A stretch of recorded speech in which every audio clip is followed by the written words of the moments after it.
અમે આજે જે આવેદનપત્ર આપ્યું છે એ મનરેગા યોજનામાં જે ભ્રષ્ટાચાર થયેલો છે તેની તપાસ થવા માટે આપેલો છે।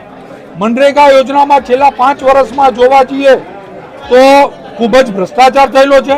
આ યોજનાનો દુરુપયોગ થયેલો છે।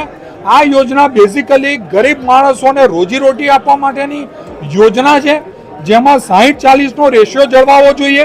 આપ તપાસ કરો, મનરેગાની વેબસાઇટ પર તપાસ કરો તો એમાં 60-40 નો રેશિયો જળવાતો નથી। તેમજ આ જે કામો કરવામાં આવેલા છે, જે કામો બતાવવામાં આવેલા છે તે કામો પણ બોગસ છે। તે કામોનું ફિઝિકલ વેરિફિકેશન કરવામાં આવે તો સ્થળ પર મોટાભાગના કામો હયાત નથી। આ જે કામો બતાવવામાં આવેલા છે એમાં ઘણા કામોનું ડુપ્લિકેશન છે।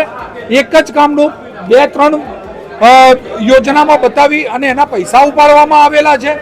તે રીતે મનરેગા યોજનામાં ભયંકર ભ્રષ્ટાચાર થયેલો છે અને વિશેષ કરી જાંબુઘોડા તાલુકામાં, ગોધરા તાલુકામાં આ યોજનાનો ખૂબ જ ગેરલાભ ઉઠાવવામાં આવેલો છે પદાધિકારીઓ દ્વારા। ત્યારે અમે પંચમહાલ જિલ્લા કોંગ્રેસ સમિતિ દ્વારા આજ રોજ આવેદનપત્ર આપી આની નિષ્પક્ષ તપાસ થાય અને તપાસ કરી અને જે કસૂરવારો હોય તેમની સામે કડકમાં કડક કાર્યવાહી થવી જોઈએ તેવી માંગણી અને લાગણી સાથે આવેદનપત્ર આપવામાં આવેલું છે।